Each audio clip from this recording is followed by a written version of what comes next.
Assalamualaikum warahmatullahi wabarakatuh. Alhamdulillahirabbil alamin. Alhamdulillahilladzi bi ni'matihi tatimmus shalihat. Asyhadu an la ilaha illallah wa asyhadu anna Muhammadar Rasulullah. Allahumma shalli wa sallim wa barik ala nabiyyina Muhammadin wa ala alihi wa ashabihi ajmain, amma ba'd. Rabbi shrah li sadri wa yassir li amri wahlul 'uqdatam min lisani yafqahu qawli. Mari kita mulai majelis ini dengan bacaan basmalah. Bismillahirrahmanirrahim. Alhamdulillah kita masih diberikan oleh Allah Subhanahu wa taala istiqomah untuk memantaskan diri menjadi hambanya. Dengan cara apa?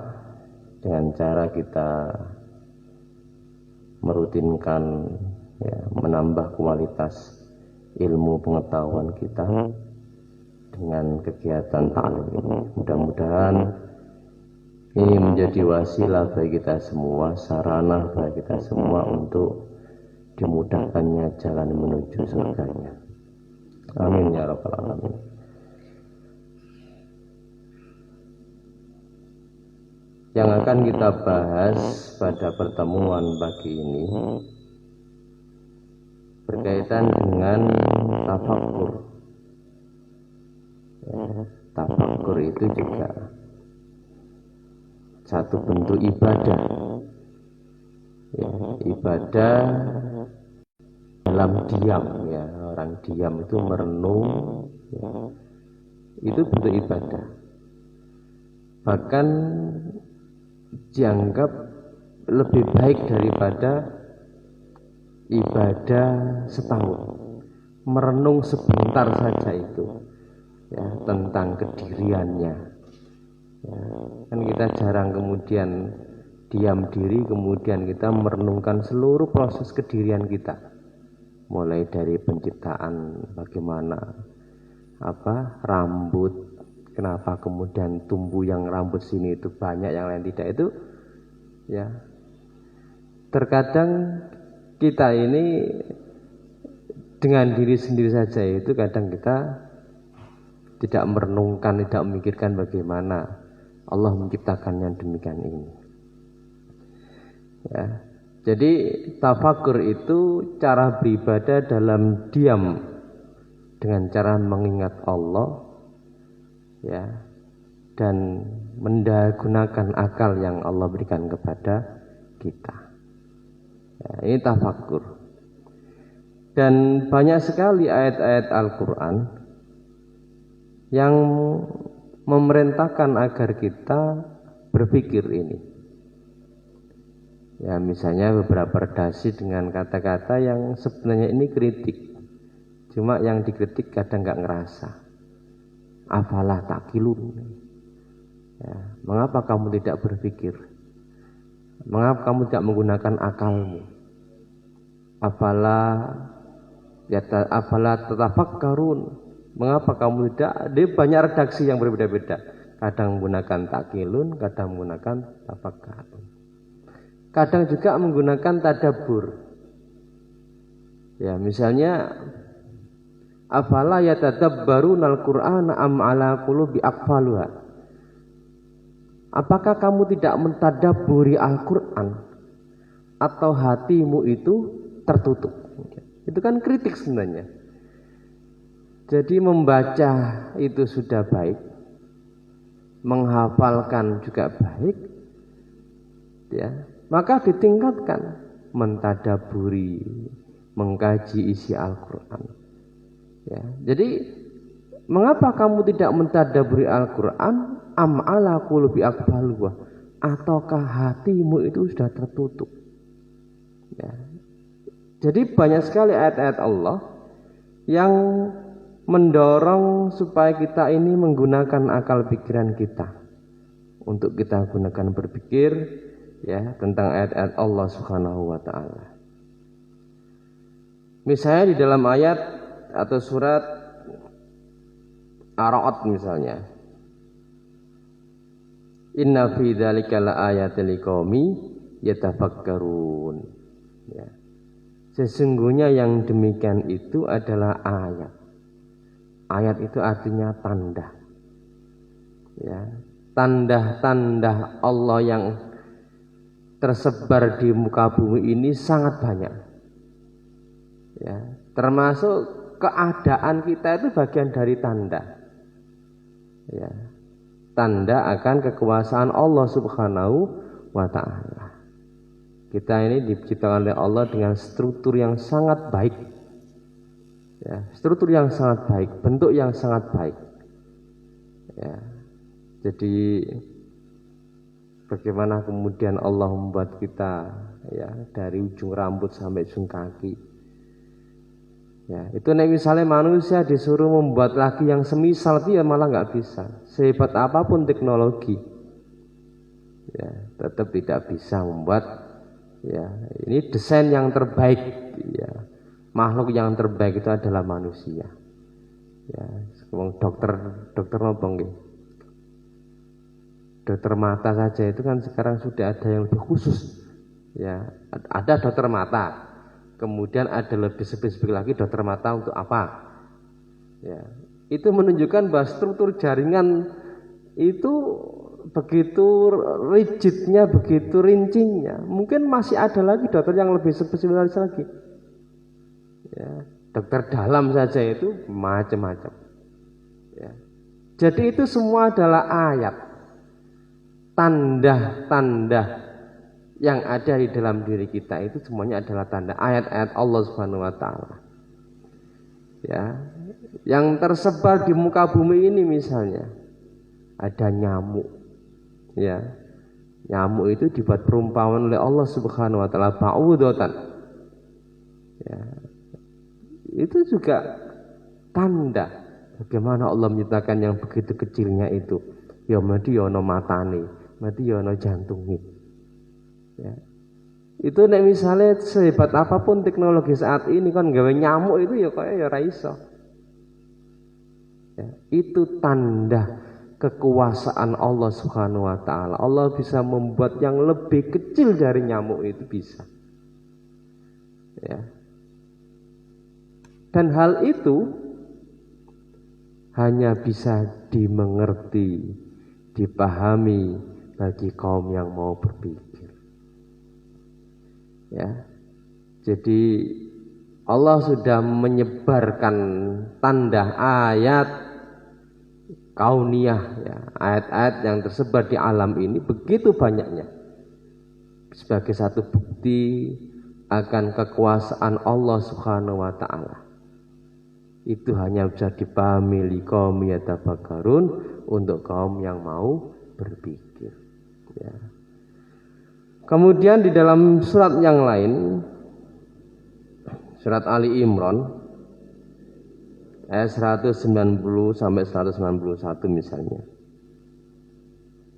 Allah berfirman, "Inna fi khalqis samawati wal ardi wahtilabil laili wan nahari la ayatil liulil albab." Ya, ulul albab. Sesungguhnya dalam penciptaan langit dan bumi, wahtilabil laili wan nahar, dan pergantian malam dan siang. Ya, wahtilabil laili wan ayatil liulil albab, itu adalah tanda-tanda bagi orang-orang yang albab. Albab itu yang berpikir. Albab itu dari kata lubun. Lub itu artinya inti. Ya. Maka sing diarani akal itu mana? Ya kan? Akal dalam kategori kedokteran itu mungkin akal yang ada di daerah tengkuk sini. Ya. Tetapi akal yang dipahami dalam Islam itu ternyata bukan itu. Ya, inti manusia itu ada di dalam hati. Ya, lubun. Ya. Jadi penciptaan langit dan bumi, pergantian malam dan siang, ya, itu merupakan tanda-tanda bagi orang yang memiliki akal. Siapakah ulul albab itu? Ya, jadi ulul albab itu cirinya apa? Surat Ali Imran ayat 191 itu. Alladzina yadhkurunallaha qiyaman wa qu'udan wa 'ala junubihim wa yatafakkaruna fi khalqis samawati wal ard. Rabbana ma khalaqta hadza batila subhanaka wa qina adzabannar. Jadi ulul albab itu wong sing berpikir, sing duwe akal itu adalah orang yang tadakkur, yang mengingat Allah Subhanahu wa taala baik dalam keadaan duduk, berdiri, berbaring, dan mereka memikirkan wa yatafakkaruna, mereka memikirkan penciptaan langit dan bumi ini. Kemudian dia mengatakan, Rabbana ma khalaqta hadza batila. Ya, wa yatafakkaruna fi khalqis samawati wal ard. Mereka memikirkan penciptaan langit dan bumi ini. Lalu dia mengatakan, Rabbana ma khalaqta hadza. Ya Tuhan kami, Engkau menciptakan ini dengan tidak sia-sia. Tidak ada yang sia-sia. Semuanya ada manfaatnya. Walaupun Allah menciptakan nyamuk yang mengganggu, ternyata juga menghasilkan manfaat dengan adanya obat nyamuk macam-macam. Ya. Jadi tidak ada satupun ciptaan Allah yang sia-sia. Semua ada manfaatnya, hanya karena mungkin kita belum mengetahui hikmahnya, manfaatnya seperti apa, sehingga kemudian belum ditemukan. Ya. Subhanaka, Maha suci Engkau ya Allah.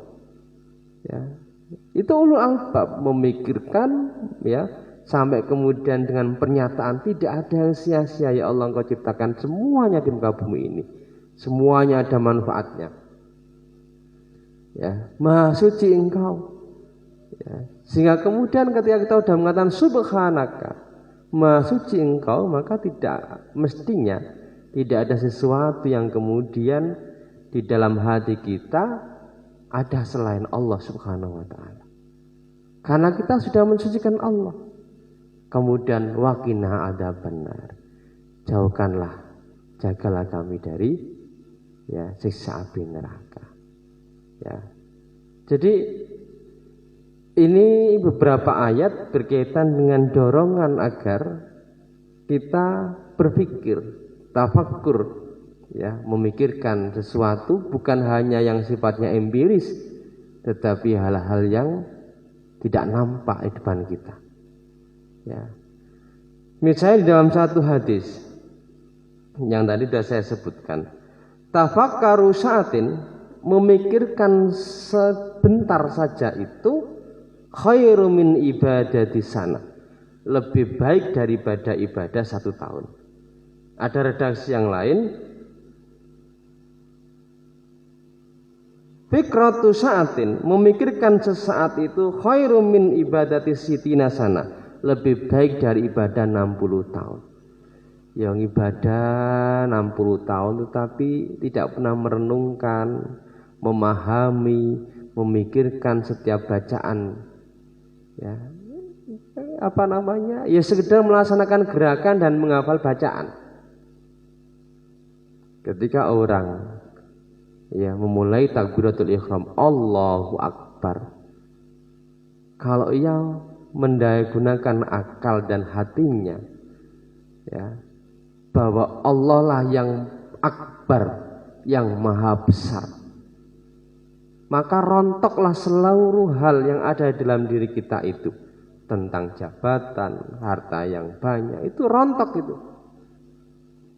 Sehingga tidak ada satu rasa di dalam diri kita itu ada kesombongan, karena tidak ada satu yang lebih besar daripada Allah Subhanahu wa taala. Ya, itu kalau kita membaca Allahu Akbar. Kemudian kita mengucap doa iftitah, baik menggunakan yang Allahumma ba'id baini atau Allahu Akbar kabira. Itu semuanya adalah bentuknya pujian-pujian kepada Allah Subhanahu wa ta'ala. Kita berdoa kepada Allah Subhanahu wa ta'ala. Ya. Jadi tafakkaru sa'atin, memikirkan sebentar saja itu khairu min ibadati sana, lebih baik dari ibadah setahun. Ya, ibadahnya setahun, sholat, ya, tetapi dia tidak menghayati, ya, menghayati setiap bacaan yang dibaca, sehingga kemudian tidak ada efeknya sama sekali. Walaupun ya tetaplah ibadah sholat itu, orang mau sholat saja itu sudah baik, ya, orang mau sholat saja itu sudah baik, karena itu bagian dari al-ubudiyah, penghambaan dirinya kepada Allah Subhanahu wa taala. Hanya perlu ditingkatkan, perlu dipahami setiap bacaan-bacaan di dalam sholat itu. Maka disinilah pentingnya kita belajar, ya, dalam rangka memantaskan diri sebenarnya, memantaskan diri menjadi hamba, ya, memantaskan diri menjadi hamba. Maka objek berpikir dalam Islam itu ada 5 hal, ya. Jadi menurut Ar-Razi ini, objek berpikir itu ada 5 hal, ya, termasuk Imam An-Nawawi Al-Bantani itu juga sama menyebutkan tentang 5 hal objek berpikir. Yang pertama, faqara fi ayatillahi, memikirkan ayat-ayat Allah, yatawalladu minhul ma'rifah, yang itu bisa melahirkan pengetahuan kita tentang Allah. Memikirkan tanda-tanda yang tersebar di muka bumi ini, termasuk yang ada di dalam diri kita, itu melahirkan tentang ma'rifatullah, melahirkan tentang kekuasaan Allah, bahwa Allah itu maha kuasa, ya, bahwa Allah itu maha besar, bahwa Allah itu adalah Al-Khaliq, bahwa Allah itu adalah Rabb. Itu kalau kita memikirkan ayat-ayat Allah Subhanahu wa taala. Misalnya, ya, yang biasa apa? Ten gunung niku. Naik gunung tidak sekedar naik senang-senang, tapi di sini tadabbur alam, memikirkan ayat-ayat Allah, ya, begitu besarnya orang menganggap gunung, susahnya untuk mendaki, tetapi tetap saja jauh lebih besar yang menciptakan gunung itu sendiri. Sehingga kemudian ada keyakinan kepada Allah itu yang begitu kokoh dalam diri kita, ya. Ada keyakinan yang lebih kokoh, ya, bahwa Allah itu Al-Khaliq, pencipta segala sesuatu. Ketika kita melihat ke atas, pada ini kan waktu terang-terang ini, ya, bulan gemintang, ya, itu bulan bintang itu sedang baik-baiknya. Itu kita bisa memikirkan, ya, bagaimana tata surya yang begitu banyaknya ini pastilah ada satu kekuatan yang mengaturnya, sehingga satu sama lain tidak saling bertabrakan. Sunatullahnya itu.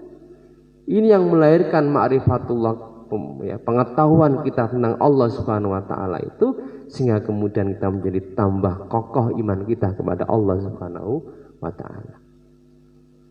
Itu kita memikirkan ayat Allah, ya. Ayat Allah itu begitu banyaknya. Tadi saya contohkan tentang nyamuk, ya, nyamuk yang kecil begitu itu mesti ono matane, mesti ono jantunge, mesti ono apane lah, ya. Itu nyamuk, ya. Jadi sehebat apapun, ya, teknologi saat ini, ya, di mana Jepang itu katanya sudah membuat matahari. Ya, tapi kan ya tidak selamanya itu. Ya. Jadi ini yang pertama, objek pertama yang kita pikirkan adalah ayat-ayat Allah Subhanahu wa taala. Dan ini yang tersebar di alam semesta ini bisa kita tafakuri, ya. Dan itu yang melahirkan ma'rifatullah, pengetahuan kita tentang Allah, sehingga kemudian bertambah kuatlah iman kita kepada Allah, bertambah kokohlah keyakinan kita kepada Allah Subhanahu wa taala. Ya. Yang itu juga bisa menjadikan kita itu menjadi apa? Ya, ego, kesombongan diri itu menjadi terminimalisir. Ya.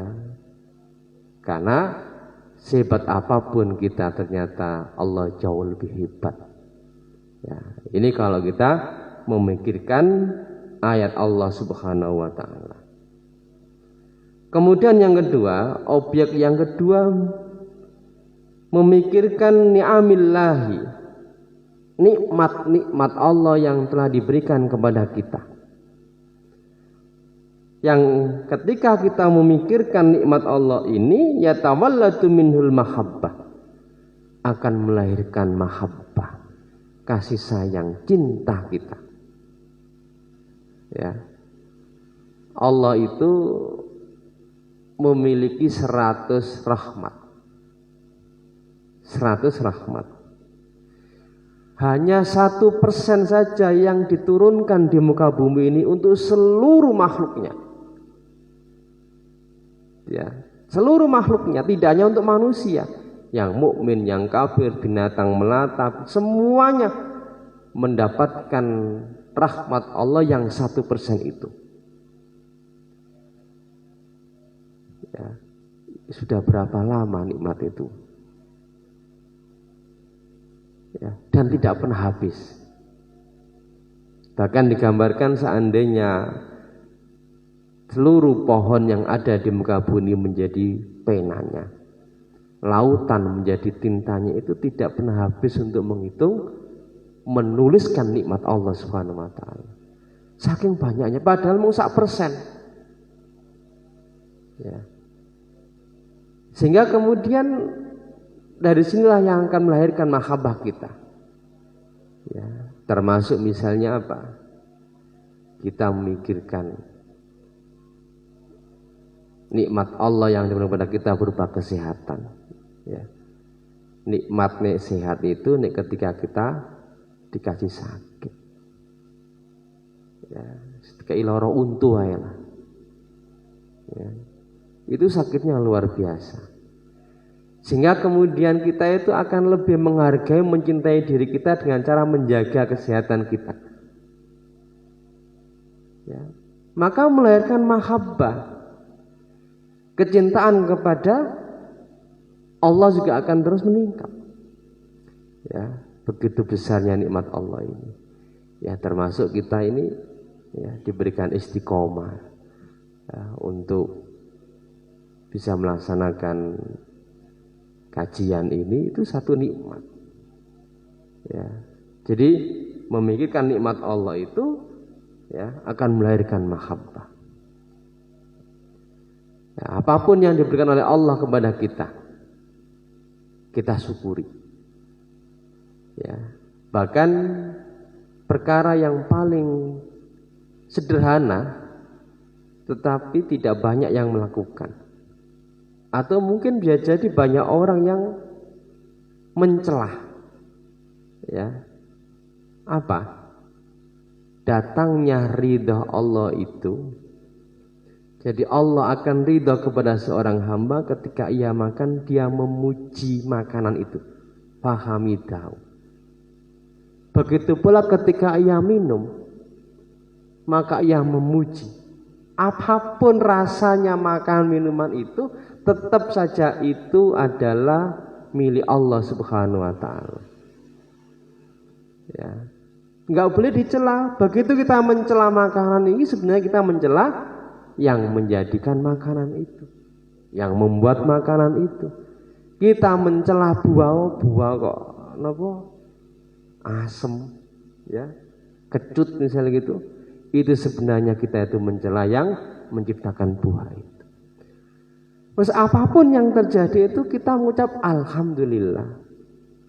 Kita ucap alhamdulillah. Itu yang bisa mendatangkan ridha Allah Subhanahu wa taala. Ya. Kadang mau dimasak bojone misalnya gitu kan, serai enak. Ya, tetap saja yang memasak itu juga yang diciptakan oleh Allah Subhanahu wa taala. Jadi apapun yang terjadi, semua karunia Allah itu harus kita syukuri, dan itu yang melahirkan mahabbah. Ya, apapun. Ya, ini objek yang kedua. kita memikirkan nikmat Allah Subhanahu wa taala. Ini yang melahirkan mahabbah, kecintaan kita. Ya, mulai dari tadi kesehatan, sehingga kita punya rasa cinta dengan diri, ya, untuk bisa menjaga dengan lebih baik. Ya. Wa in ta'uddu nikmatallahi la tuhsiha. Dan jika kau menghitung-hitung nikmatku, tidak akan bisa. Ya. Maka kalau kita mendaya gunakan nikmat itu untuk kebaikan, untuk amal soleh, maka itulah yang akan bisa menambah nikmat itu. La in syakartum la azidannakum wa la in kafartum inna bila syadid. Jika kau bersyukur, pasti aku akan menambah. Dan jika kau mengkufuri, inna bila syadid, sesungguhnya siksaku itu sangat pedih. Ini objek yang kedua. Ya, kita memikirkan nikmat Allah yang telah diberikan kepada kita itu begitu banyak sebenarnya. Karena dari awal sudah salah. Yang namanya nikmat rezeki itu selalu dalam bentuk materi. Ya, selalu dalam bentuk materi. Padahal sehat itu juga nikmat. Sehat itu juga rezeki. Anak-anak yang soleh, solehah itu juga rezeki. Ya, jadi anak kita mau dibawa kemana? Ya, dibawa mati. Agar ketika kita semua mati itu anak itu yang mendoakan kita. Ya, kan hanya 3 perkara yang tidak akan terputus itu. Salah satunya adalah waladun soleh yad'ullah. Anak itu mau kita bawa mati. Agar ketika kita sudah meninggal dunia itu anak inilah yang akan membuat kita itu terus mengalir pahala karena pendidikan yang kita berikan. Anak ini yang mendoakan kita. Ya. Itu bagian dari nikmat juga. Yang ini kalau kita pikirkan akan melahirkan mahabbah, rasa cinta kita kepada anak ini, sehingga kita akan memberikan yang terbaik kepada anak ini, baik dalam hal pendidikan maupun apapun. Ya. Itu karunia Allah Subhanahu wa taala yang besar. Ya, ini ceritanya Ustadz Salim Bila itu. Ya. Jadi ada orang yang kaya gitu ya. Kemudian biasa diundang untuk menjadi penceramah, lalu dititipkan atau diinapkan di satu hotel. Kata Ustadz Salim Bila ini, orang ini itu kemana-mana selalu membawa tikar pandan. Ya, lho apa sih manfaat tikar pandan? Mau yono hotel kelasnya menjadi kelas baik. Ternyata orang ini itu justru lebih nyenyak tidur itu ketika di tikar pandan itu. Ya, itu menunjukkan rezeki itu memang datang dari Allah. Ya, rezeki itu memang datang dari Allah Subhanahu wa taala. Ya. Ada lagi cerita ya bahwa ketika masih muda itu ingin makan enak. Ya, kerja keras, mengumpulkan uang, tabungan. Begitu tua malah nggak boleh makan ini, makan itu. Gitu. Jadi nom-nomane pengen ya mangan enak, kerja keras, begitu wis tua malah arah untuk dokter, arah mangan iki kira untuk ndak mudah kolesterol, mangan iki nggak oleh. Ya. Jadi kita syukuri nikmat Allah. Ya, kita pikirkan, memikirkan nikmat Allah itu yang melahirkan mahabbah itu. Ya. Jadi ini yang kedua. Dan banyak sekali ya yang bisa kita lakukan dengan nikmat Allah Subhanahu wa taala. Yang ketiga, memikirkan akan wa'dullahi fi wa'dillahi wa sawabuhu. Yatawalladu minhu raghbah. Kita memikirkan janji dan pahala yang Allah berikan kepada kita ini yang melahirkan optimisme di dalam hidup. Kita yakin bahwa Allah akan memberikan balasan yang terbaik kepada hambanya yang melakukan kebaikan di dunia ini. Kita harus yakin itu. man amila sholihan min dzakarin aw unsa wa huwa mu'minun falanuhyiyannahu hayatan thayyibatan, maka pasti kami akan memberikan penghidupan yang baik di dunia, walanazyanahum ajrum biaksani ma kanu ya'malun, dan pasti kami akan memberikan balasan yang lebih baik di akhirat. Kita yakin itu dengan memikirkan akan janji Allah, pahala Allah itu pasti benar. Ini yang melahirkan optimisme bagi kita untuk melahirkan amal-amal soleh di setiap peristiwa yang terjadi pada hidup kita. Sehingga kita tidak ada ruang untuk berbuat hal yang tidak baik. Kenapa? Karena setiap kebaikan, perbuatan yang kita lakukan di dunia ini pastinya itu akan nanti kita petik di akhirat nanti. Sehingga yang muncul optimisme, ya, tidak pesimis. Aku nek kayak ngene iki piye ya, enggak. Ya. Sekecil apapun kebaikan yang kita lakukan itu pasti akan dibalas oleh Allah dengan kebaikan. Wa may ya'mal misqala dzarratin khairan yara. Siapa yang melakukan perbuatan seberat biji zarah khairan, sebuah kebaikan, ya roh pasti dilihat oleh Allah Subhanahu wa taala, sekecil apapun. Ya. Sehingga kita tidak boleh menganggap remeh amal baik itu. Kata Rasulullah, ittaqun nar. Jagalah dirimu dari api neraka. Walau bisikit tamroh, sekalipun hanya separuh kurma. Ya. Maksudnya apa? Berbagi dengan orang walaupun kita punya kurma mung siji, kemudian dicuil, ya, separuh idang itu bisa menyelamatkan diri kita dari api neraka. Itu kebaikan sederhana, kecil, tetapi itu bisa menjadi wasilah bagi kita untuk bisa terhindar dari api neraka. Kita nggak boleh meremehkan. Ya. Dengan kita memikirkan akan janji-janji Allah, pasti kalau Allah berjanji itu pasti akan menepati, tidak akan belenjani. Kita memikirkan akan pahala Allah, ya, itulah yang melahirkan optimisme kita untuk melakukan kebaikan-kebaikan di dunia ini. Ya, ini objek yang ketiga. Termasuk di dalam surat Al-Lail, ya, ayat 5 sampai 7. Wa amma man a'ta wattaqa, siapa yang memberikan hartanya, bersedekah. Ya, memberikan harta, bersedekah, berzakat, berinfak, wattaqo, kemudian menjaga diri dari hal-hal yang Allah tidak ridho.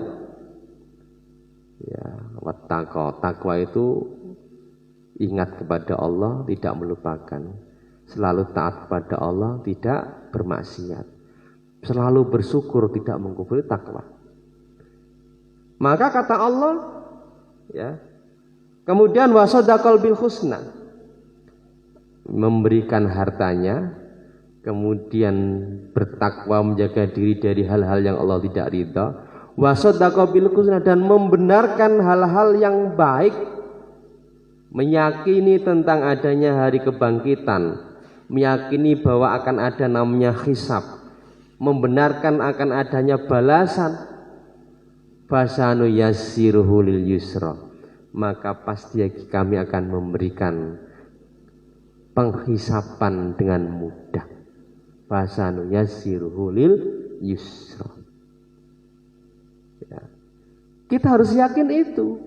Ya. Dengan kita memikirkan janji. Ini janji Allah. Ya, ini janji Allah. Maka itu yang akan melahirkan apa? Tadi, ar-raghbah, optimisme. Ya, wa amma man a'ta wa taqa wa saddaqa bil husna fasanu yassiruhu lil yusra. Kami akan berikan penghisapan yang mudah. Dihisab oleh Allah dengan cara yang mudah. Ya.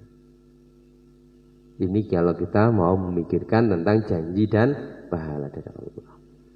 Jadi objeknya itu tidak hanya yang empiris, sesuatu yang tidak nampak yang akan datang itu sudah kita pikirkan.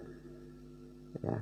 Kemudian yang terakhir, objek yang menjadi objek pikiran kita, tafakur kita adalah apa? Memikirkan kesembronoan manusia, tafridul insan fi janbillahi, di sisi Allah, yatawalladu minal khaya wan nadama. Ya, kita ini memikirkan kesembronoan kita. Wis dikei nikmat kok kadang ora taat. Wis dikasih begitu nikmat banyak tidak digunakan sebagaimana mestinya. Itu sembrono namanya, tafrid. Tafrid itu tidak melakukan yang seharusnya dilakukan, itu namanya tafrid. Harusnya ketika kita diberikan nikmat oleh Allah kesehatan, kita gunakan untuk amal kebaikan, untuk ibadah kepada, tapi tidak kita lakukan. Tidak melakukan yang seharusnya kita lakukan. Ya, itu namanya tafrid, namanya sembrono. Kita memikirkan kesembronoan diri kita. Ya. Inilah yang akan melahirkan rasa malu kita dan apa? Nadama, menyesal. Ya. Malu kita kepada Allah Subhanahu wa taala, wis dikasih nikmat begitu banyak kok tidak kita gunakan untuk ibadah kepadanya. Maka menyesal kita. Menyesal itu mesti di belakang. Ya, bahkan nafsu menyesal ini dijadikan sumpah oleh Allah. Nafsul lawwam. Nafsu lawwama itu nafsu yang menyesali dirinya. Bukan hanya orang mukmin saja, wong kafir pun menyesal. Begitu kita nanti dihisab oleh Allah, diperlihatkan bukunya, dilihatkan balasannya, kita menyesali, ya Allah, kenapa dulu saya kok tidak bersungguh-sungguh? Kok sembrono banget kita ini dengan Allah Subhanahu wa taala, dikasih nikmat kok tidak digunakan dengan maksimal. Sembrono namanya itu. Kita menyesal.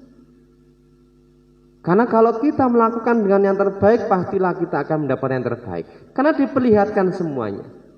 Begitu pula orang-orang kafir, ya Allah, kembalikan saya di dunia lagi, saya akan beramal yang baik. Ya enggak bisa. Nyesel itu selalu di belakang.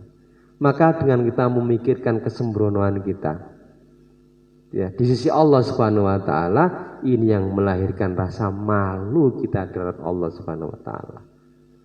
Ya, dan akan melahirkan penyesalan diri. Dengan demikian kita akan menjadikan setiap waktu kita day to day-nya itu untuk selalu dalam ketaatan kepada Allah Subhanahu wa taala. Ini objek berpikir, ya, ada 5 hal itu. Kita memikirkan kelima hal inilah, insya Allah akan melahirkan kebaikan-kebaikan di dunia maupun di akhirat pun. Saya kira itu. Oke, ada yang mau diskusikan? Oke. Waalaikumsalam.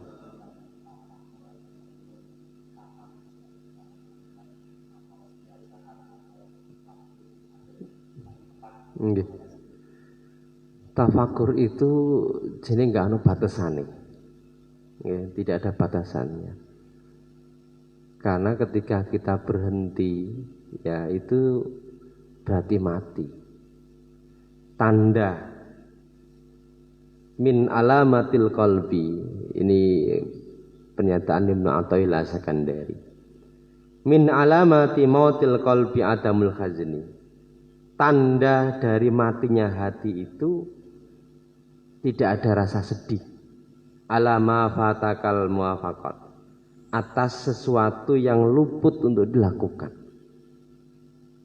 Watarkun nadam, dan meninggalkan penyesalan. Alama fa'al tahu, atas apa yang kau kerjakan. Min wujudid jalad, dari sesuatu yang tidak baik. Memikirkan terus menerus. Ya, jadi tidak ada batasan waktu kapan yang paling baik, tidak. Ya, jadi setiap saat kita membaca Quran, kita tadabburi, itu bagian dari ini. Jadi salah satu hal yang bisa membuat kita itu terhindar dari asfala safilin, Kan salah satu tafsir summa radadnahu asfala safilin itu Allah mengembalikan kita dalam bentuk yang paling rendah itu adalah umur. Ya, tua renta, lemah, ya, ingatannya sudah berkurang. Tetapi ada satu amalan yang bisa membuat walaupun yang lainnya itu lupa, tetapi ada satu yang selalu ingat. Apa? Ilal ladzina amanu wa amilus solihati falahum ajrun ghairu mamnun itu diartikan, ditafsirkan oleh sebagian ulama adalah apa? Qara'ul Quran. Membaca Al-Quran, mentadaburi itu pengecualian bagi orang tidak tidak masuk di dalam ardalal umur yang paling rendah itu. Ya, maka orang yang biasa membaca Quran, mentadaburi itu insya Allah diberikan kejernihan di dalam berpikir. Ya. Ini salah satunya. Ya. Maka tafakur itu enggak ada batasan waktunya. Setiap saat kita memikirkan. Ya nyatanya ya setiap saat mikir kapan bayar angsuran. Bingung kapan bayar angsuran kan berarti mikir terus nih ya. Tapi tidak hanya itu. Ya. Termasuk tadi memberikan tentang nikmat Allah kita pikirkan. Ya. Karena itu yang melahirkan kecintaan-kecintaannya. Termasuk kecintaan kita terhadap keluarga. Itu kan bagian dari nikmat Allah. Ya, kita bekerja itu karena ada mahabbah, cinta itu. Sampai kemudian direwangi wong Jawa ngarani banting tulang itu kan. Ya, ini karena nikmat itu. Ya, jadi tidak batasannya Bapak ya. Jadi akan lebih baik makanya kajian ini nanti sekali kita belajar kajian tafsir supaya kemudian bisa kita pahami. Ya. Jadi radatnahu asfala safilin itu memang salah satunya ada yang menafsirkan ardalil umur yang paling rendah. Ya. Jadi ketika Allah memberikan pada masa muda itu kita kuat, jamaah, ya ikut kajian, pada masa tua itu nggo mlaku wis angel. Tetapi karena luasnya rahmat Allah, Allah mencatatnya pada saat ketika kita sehat. Enak kan nggih? Jadi ketika masih muda itu kita sergap di masjid. Ikut kajian, ikut jamaah, silaturahim. Begitu sudah usia tua, wis lemah, tua renta, tetaplah kita berusaha untuk beraktivitas amal dengan semampunya. Tetapi Allah mencatatnya sebagaimana ketika kita masih muda. Ini fadlullah ya, karunia Allah Subhanahu wa taala. Jadi poin pentingnya tafakur itu tidak ada kapan batas waktunya. Setiap saat kita selalu memikirkan karena begitu banyak nikmat Allah kepada kita. Begitu banyaknya ayat-ayat Allah kepada kita dan kita bisa memikirkan dan itulah yang melahirkan apa? Ya. Kalau kita memikirkan ayat Allah melahirkan ma'rifatullah. Kita lebih mengenal ya. Kalau mengenal Allah itu kan tambah taat karena kita ngerti siapa pencipta kita. Ya. Yang layak untuk menentukan ya, yang memberikan aturan-aturan itu. Gitu, nggih? Oke. Oke, mudah-mudahan apa yang kita pelajari ini bermanfaat dan nambah wawasan kita, nambah baiknya amal ibadah kita kepada Allah Subhanahu wa taala. Kita tutup dengan doa kifaratul majelis. Bismillahirrahmanirrahim. Subhanakallahumma bihamdika asyhadu an la ilaha illa anta astaghfiruka wa atubu ilaik. Walhamdulillahirabbil alamin. Wassalamualaikum warahmatullahi wabarakatuh.